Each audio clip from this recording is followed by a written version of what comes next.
오늘 로마서 8장 18절부터 보도록 합니다. 자, 있습니다. 생각하건대 현재의 고난은 장차 우리에게 나타날 영광과 비교할 수 없도다. 피조물이 고대하는 바는 하나님의 아들들이 나타나는 것이니 피조물이 허무한데 굴복하는 것은 자기 뜻이 아니요 오직 굴복하게 하시는 이로 말미암음이라. 그 바라는 것은 피조물도 썩어짐의 종로로 탄 데서 해방되어 하나님의 자녀들의 영광의 자유에 이르는 것이니라. 피조물이 다 이제까지 함께 탄식하며 함께 고통을 겪고 있는 것을 우리가 아느니라. 그뿐 아니라 또한 우리 곧 성령의 처음 익은 열매를 받은 우리까지도 속으로 탄식하여 양자 될 것 곧 우리 몸의 속량을 기다리느니라. 우리가 소망으로 구원을 얻었음에 보이는 소망이 아니니 보는 것을 누가 바라리요. 만일 우리가 보지 못하는 것을 바라면 참음으로 기다릴지니라. 네. 이 성경은 우리 믿음 생활하는 사람들이 아주 중요하게 배워야 될 공과입니다. 물론 이 세상 사람들은 이 상황을 전혀 알지도 못하고 그냥 살아갑니다. 우리가 살아가는 이 세상의 모든 만물과 생명체들은 처음에 하나님께서 필요에 의해서 창조를 하셨고 그 마지막 날 우리 사람들을 창조하셔서 이 세상에 있는 모든 것들을 누리고 살도록 하셨어요. 그러니까 각 사람들은 이 세상에 있는 모든 만물들을 다스리고 누리면서 행복하게 살아가야 돼. 그런데 우리가 알다시피 요즘 이 세상을 바라보면 세계적으로 큰 전쟁, 러시아, 우크라이나, 또 이스라엘, 그 주변 국가들, 많은 전쟁들이 발생이 됩니다. 사람들이 얼마나 많이 죽는지 몰라요. 이것은 하나님이 지으신 목적에 맞지 않는 그런 삶이라는 거예요. 우리나라 안에서도 많은 문제들이 발생이 됩니다. 또 우리 각자 마음속에서도 늘 전쟁이 많이 벌어져. 왜 이러한 일들이 벌어질까? 그것은 하나님께서 처음 지으신 그 목적에 맞지 않게 변화가 되었기 때문이라는 것을 우리는 분명히 알아야 돼요.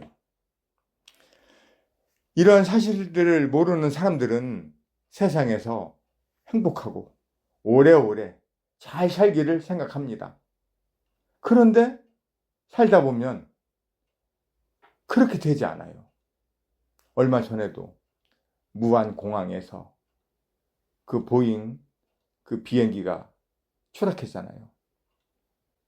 거기에는 어린 아이들도 있었고 정말 거기에 탄 사람들은 그 한 치 앞도 모르는 그런 삶을 살다가 그런 상황을 직접 맞이하게 된 거예요.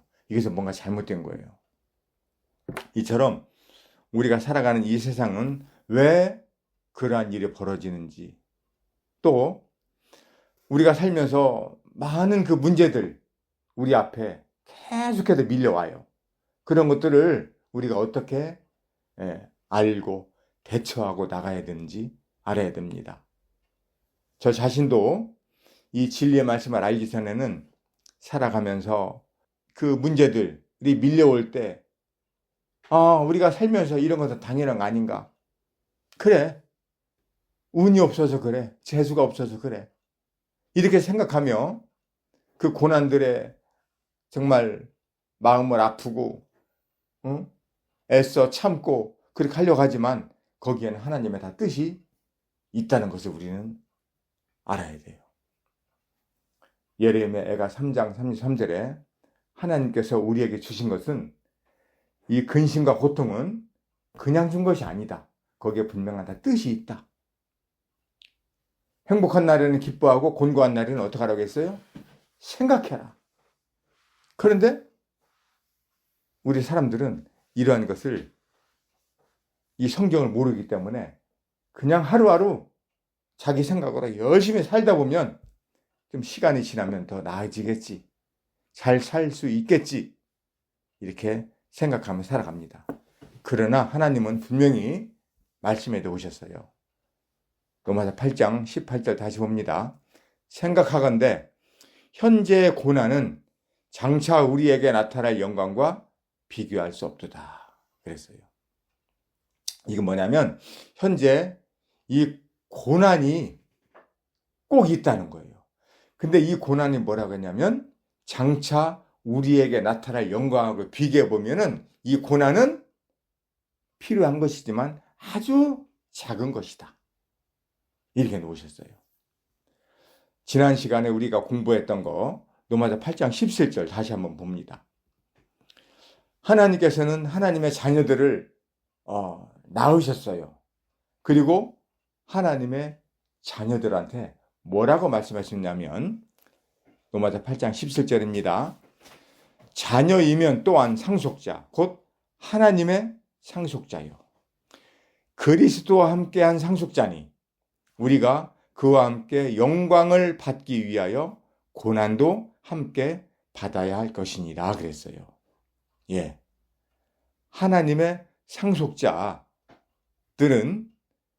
하나님의 나라를 상속받아야 되는데 조건이 있어요. 그 과정이 있다는 겁니다. 그게 뭐죠? 상속자는 그리스도와 함께 상속을 받는데 중요한 것은 그와 함께 영광을 받기 위하여 고난도 함께 받아야 된다라는 거예요. 그런데 이 세상 사람들, 우리도 그래요. 고난 받기 싫어합니다. 고난 받고 싶어 하는 사람이 어디 있어요? 그러나 이 고난은 필연적이라는 거죠. 꼭 받아야 되는 거예요. 그 이유를 우리는 알아야 됩니다. 이 세상 사람들은 세상을 살아가면서 많은 어려운 문제들을 만납니다. 그러면은 아까 얘기한 대로 이 고난은 내게 없었으면 좋겠다 이렇게 말할 수가 있어요. 그러나 우리 이제 그리스도인들은 이 고난에 대해서 두렵거나 이 고난을 피하려고 해서는 안 돼. 이 세상에 있는 이 교회는 언제나 고난을 받을 수밖에 없다는 것을 우리는 꼭 알아야 됩니다. 그런데 중요한 것은 이 고난은 우리가 영광을 받기 위한 그 과정이라는 것을 우리는 꼭 알아야 됩니다.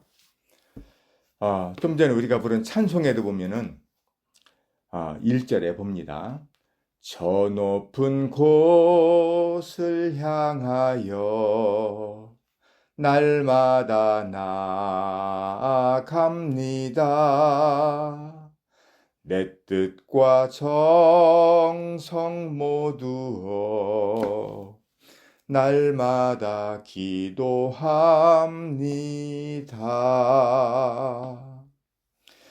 저 높은 곳을 향해서 날마다 나아가는데 2절에 뭐라고 기록되어 있냐면 괴로움과 죄가 있는 곳 나 비록 여기 살아도 이 세상이 괴로움과 죄가 있는 곳이라는 거예요. 우리 이해되나요? 이 세상은 괴로움도 많고 죄도 많아. 그래서 우리는 저 높은 곳을 향해서 우리는 날마다 나아가는 곳. 그렇게 노래를 부릅니다.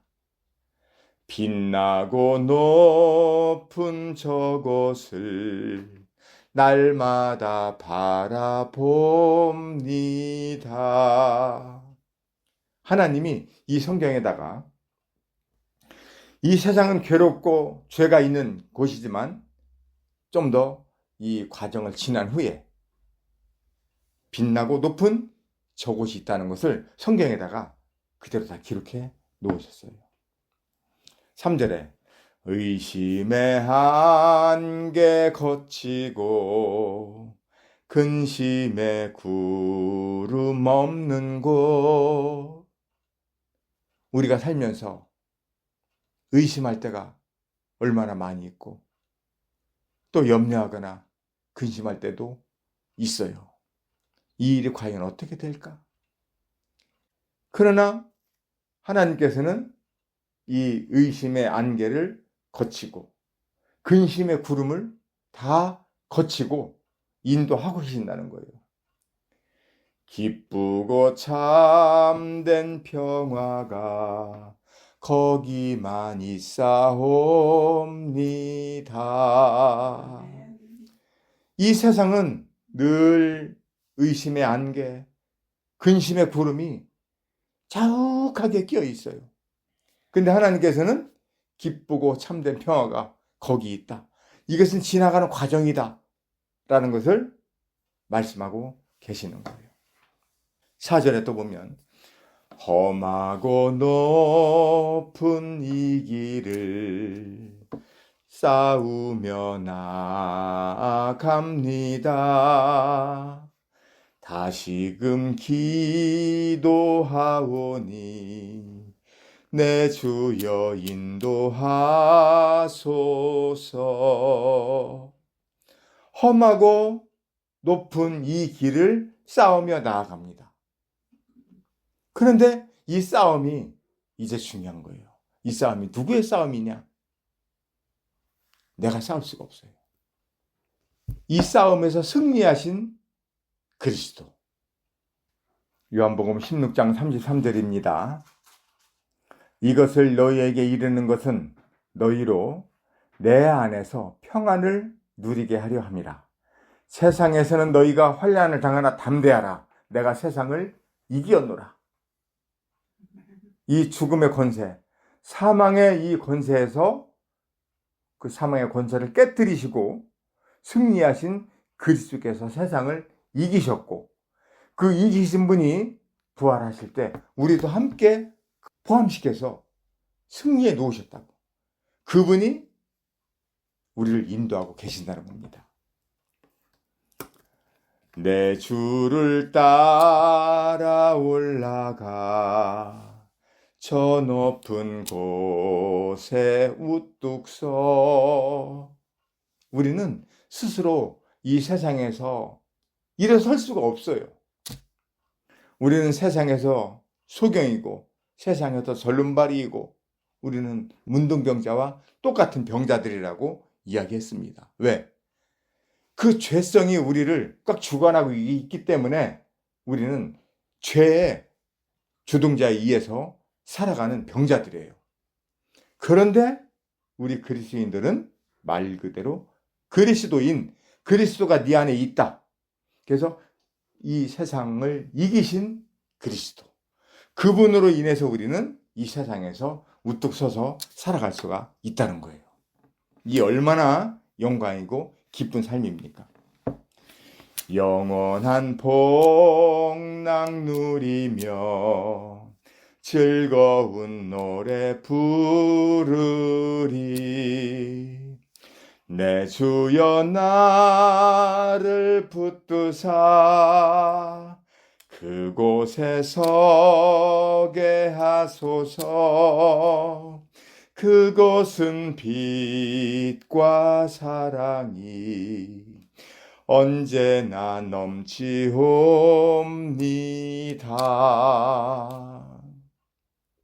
이 세상은 수많은 전쟁과 자연재해와 태풍과 또 얼마 전에 눈이 얼마나 많이 또 쏟아져서 비닐하우스들이 다 망가지고 사고가 나고 사람들이 얼마나 많은 피해를 받았어요. 이 세상이 그렇다고. 그럼 이 세상이 왜 그렇게 됐죠? 그것은 하나님이 우리 사람들한테 일부러 그렇게 해주신 것이 아니에요. 하나님은 우리가 살아갈 수 있도록 이 세상을 잘 창조해 놓으셨어. 그런데 우리 사람들이 하나님의 명령을 떠나서 죄를 따라감으로 인해서 하나님이 이 땅에 저주를 내렸다고 기록해 놓으셨어요. 창세기 3장 17절입니다. 아담에게 이르시되 네가 네 아내의 말을 듣고 내가 네게 먹지 말라 한 나무의 열매를 먹었은즉 땅은 너로 말미암아 저주를 받고 너는 내 평생에 수고하여야 그 소산을 먹으리라. 땅이 네게 가시덤불과 엉겅퀴를 낼 것이라. 예. 처음에 창세기 2장에서 에덴 동산에서는 하나님이 이렇게 안 해놓으셨어. 에덴 동산에서 처음에 사람 지으실 때는 너는 이 모든 생물을 다 다스려라. 모든 게 다 너의 먹을거리다. 생육하고 번성하라. 그렇게 하셨는데 이 창세기 3장에서 그 옛 뱀의 말을 듣고 꾀임에 넘어감으로 인해서 우리의 첫사람 아담, 그 이후에 이제 모든 사람들이 살아가는 이 세상은 이제 저주를 받았고 이 땅은 이제 하나님의 질서에서 깨진 그런 땅이 돼버렸어요. 이러한 세상에서 우리가 어떻게 했다고? 하나님께서는 이 성경을 주셔서 우리를 거듭나게 하셨다고, 구별해 놓으셨다고. 이 교회, 큰 교회도 있지만 가정교회도 있고, 하나님은 어떠한 방법으로든 이 교회를 이 세상에 이제 만들어 놓으셨어요. 하나님은 이 교회 사람들한테 이 로마서 8장을 계속 이렇게 말씀을 하고 계십니다. 하나님께서는 우리들한테 분명히 고난을 주셨는데 이 고난이 어떤 고난인가 한번 잘 보세요. 고린도서 4장 17절입니다. 우리가 잠시 받는 환난에 경한 것이 지극히 크고 영원한 영광에 중한 것을 우리에게 이루게 함이니 우리가 주목하는 것은 보이는 것이 아니요 보이지 않는 것이니 보이는 것은 잠깐이요 보이지 않는 것은 영원함이라. 여기 정말 중요한 말씀이 있어요. 17절 다시 보세요. 우리가 받는 환난이 어떻다고요? 경한 것이다. 우리가 받는 환난이 경한 것이다. 경하다는 것은 아주 가볍다는 거예요. 아주 가볍다. 그러나 지극히 크고 영원한 영광에 중한 것을 우리에게 이루게 합니다. 지극히 큰 영원한 영광은 중하다, 무겁다, 크다, 이걸 얘기하는 거예요. 그러니까 환난과 영광은 비교할 수가 없다는 거예요. 내가 어떤 것을 보았냐면 예를 들어 봅니다. 양팔 저울이 있어요. 한쪽에는 환난, 한쪽에는 영광을 올려놨어요. 이 저울, 양팔 저울은 어느 쪽으로 기울어질까? 예. 이 환난은 너무나 가볍고 짧아. 근데 이 영광은 어떻다고요? 묵직하고 영원하고 진실되고 참되다는 거예요. 이 세상을 겪는 환난은 이것은 빈 껍데기, 아무것도 아니라는 거예요. 그러니까 이 양팔 저울에 환난과 영광을 올려놓았을 때 이 환난은 잠시 받는 것이고 너무나 가벼운 것이고 그렇기 때문에 이 영광의 무거운 짐으로 기울어진다는 거예요. 우리가 받는 이 환난은 아무것도 아니라는 거예요. 이건 사도 바울이 기록한 거예요. 사도 바울이 하나님의 자녀로 거듭나서 구원을 받고 사도 바울의 삶이 어땠어요? 우리가 생각하기에 사도 바울이 행복했어요? 사도 바울은 정말 거의 몇 구절 한번 볼게요. 사도 바울이 어떤 삶을 살았냐면 고린도 후서 11장 거의 몇 구절 한번 볼게요. 사도 바울은 하나님의 자녀로 거듭난 이후에 이런 삶을 살았어요. 고린도서 11장 23절입니다. 그들이 그리스도의 일꾼이냐 정신없는 말을 하거니와 나는 더욱 그러하도다. 내가 수고를 넘치도록 하고 옥에 갇히기도 더 많이 하고 매도 수없이 맞고 여러 번 죽을 뻔하였으니 유대인들에게 40에서 하나 감한매를 5번 맞았으며 3번 태장으로 맞고 1번 돌로 맞고 3번 파손하고 일주야를 깊은 바다에서 지냈으며 여러 번 여행하면서 강의 위험과 강도의 위험과 동죽의 위험과 이방인의 위험과 시내의 위험과 광야의 위험과 바다의 위험과 거짓 형제 중의 위험을 당하고 또 수고하며 애쓰고 여러 번 자지 못하고 줄이며 목마르고 여러 번 굶고 춥고 헐벗었노라. 이 외의 일은 고사하고 아직도 날마다 내 속에 눌리는 일이 있으니 곧 모든 교회를 위하여 염려하는 것이다. 누가 약하면 내가 약하지 아니하며 누가 실족하게 되면 내가 애타지 아니하더냐. 내가 부득불 자랑할진대 내가 약한 것을 자랑하리라. 주 예수의 아버지 영원히 찬송할 하나님이 내가 거짓말 아니하는 것을 아시느니라. 예. 사도 바울이 이렇게 사셨다고. 그런데 사도 바울은 내가 받는 이 환난은 잠시 받는 것이고 아주 가벼운 경한 것이다. 이렇게 말씀하셨다고요. 내 삶과 우리 사도 바울의 삶을 잠시 비교해 보세요. 우리는 조그만 속상한 일이 있고 누가 나한테 뭐라고 하고 조그만 어떤 일이 벌어지면은 왜 나한테 그렇게 하냐고 화가 나고 참지 못하고 불평하고 이 믿음을 버리려고 할 때도 있다는 것을 우리는 생각하게 됩니다. 하나님이 우리에게 이 겪게 하시는 이 고난은요, 우리는 이 성경을 알지 못하면 우리는 이해할 수가 없어요. 고난을 겪을 수가 없어. 그러나 하나님이 이 기록해 놓은 이 고난은 잠깐이에요. 우리가 지나온 고난 한번 생각해 보세요. 얼마나 길었어요? 아니면 잠깐 지나간 것 같아요? 잠깐 지나갑니다. 때가 되면 지나가요. 왜? 하나님은 그 어떤 고난에서도 피할 길을 주신다고 해 주셨기 때문이에요. 하나님은 우리 사람들한테 무한정 영원히 고통을 받고 환난을 겪게 하지 않으신다고. 하나님은 우리 하나님 자녀들을 다 알고 계신다고. 고린도전서 10장 13절입니다.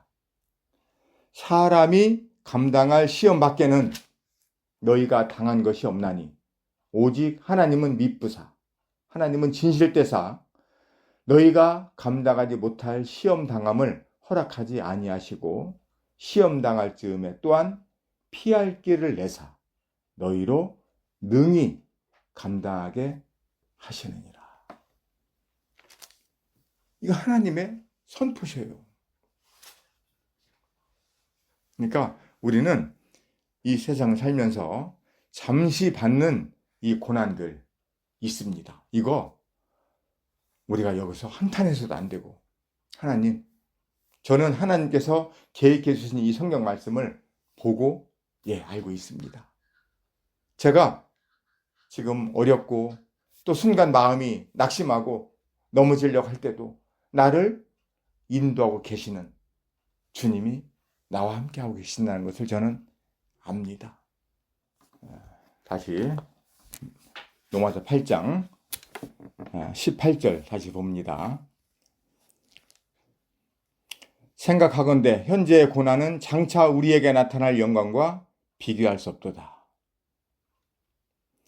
피조물이 고대하는 바는 하나님의 아들이 나타나는 것이니 피조물이 허무한데 굴복하는 것은 자기 뜻이 아니요 오직 굴복하게 하시는 이로 말미암음이라. 그 바라는 것은 피조물도 썩어짐의 종로로 탄 데서 해방되어 하나님의 자녀들이 영광의 자유에 이르는 것이니라. 피조물이 다 이제까지 함께 탄식하며 함께 고통을 겪고 있는 것을 우리가 아느니라. 그뿐 아니라 또한 우리를 곧 성령의 처음 익은 열매를 받은 우리까지도 속으로 탄식하며 양자될 것 곧 우리 몸의 속량을 기다리느니라. 예. 하나님이 창조하신 이 세상의 모든 피조물들은 하나님의 진정한 아들들이 나타나서 사용하고 다스리기를 원한다는 거예요. 예. 어제 우리 자매가 밖에 나가서 그 나무를 뜯어왔어요. 그 냉이도 하나의 피조물인데 그 피조물은 누가 쓰기를 바라냐면 하나님의 자녀가 뜯어먹기를 바란다는 거예요. 근데 그 냉이를 하나님과 전혀 관계없는 죄 가운데 살아가는 사람이 그 냉이를 먹으면 그 냉이는 기쁘지 않다는 거예요. 그 냉이마저도, 저 밖에 있는 모든 피조물마저도 하나님의 자녀들이 나타나서 그것을 먹을 때 그 피조물들은 기뻐한다는 거예요. 이게 사실이잖아요. 우리가 오늘 잠시 하나님께서 우리에게 이 겪는 이 고난 주신 거, 이거 하나님이 주신 게 아니에요. 우리가 사람들이 살아가는데 사람들이 그렇게 선택을 해서 그런 환경을 맞이한 거예요. 그런데 그러한 과정은 하나님이 허락을 하셨어요. 그렇지만 그 가운데서 우리가 나아갈 수 있는 것은 예수 그리스도. 그분께서 우리 안에, 우리와 함께 계셔서 인도하실 때만 우리가 헤쳐나갈 수가 있고 살아갈 수가 있어. 그런데 이 하나님의 계획서, 인간 설명서인 성경을 모르면 우리는 그러한 상황 속에서 우리는 혼란을 겪고 불평하고 왜 나에게 이런 일이 벌어졌냐고, 왜 나에게 이런 큰 문제가 생겼냐고 좌절하고 낙심하고 또 불평하고 그럴 때도 많이 있지만 이 성경 말씀을 잘 듣고 성경 말씀을 잘 깊이 있게 보다 보면 하나님이 우리를 그 영광 가운데로 인도하기 위한 과정이구나. 이것을 안다면 우리는 이 고난 가운데서 우리를 인도하고 계시는 그 그리스도로 말미암아서 감사합니다. 이 세상에서 승리하신 주님, 사망 권세를 깨뜨리시고 부활하시고 우리와 함께 계시는 예수 그리스도로 말미암아 제가 함께 나아갑니다. 주님 감사합니다. 그래서 나아갈 수가 있다는 거예요. 오늘 노마다 8장 그 뒤에까지 쭉 해나가려고 했었는데 이 현재의 고난과 우리에게 나타날 영광과 비교를 하다 보니까 시간이 이렇게 많이 갔어요. 너무나 중요하기 때문에 이렇게 설명이 되어졌습니다. 참 이렇게 하나님 말씀을 우리가 알고 또 생활에 적용하고 비록 현재 우리가 고난 가운데 있을 수 있고 또 어려운 가운데 있지만 하나님의 영광이 얼마나 큰가를 이게 비교할 수 있도록 허락하신 주님께 감사를 드립니다. 이번 한 주간도 우리는 이 주님께서 기록해 놓으신 이 진리의 말씀, 인간 설명서, 이 성경을 보고 주님과 함께 기쁨으로 살아가는 우리 모두가 되기를 기도합니다.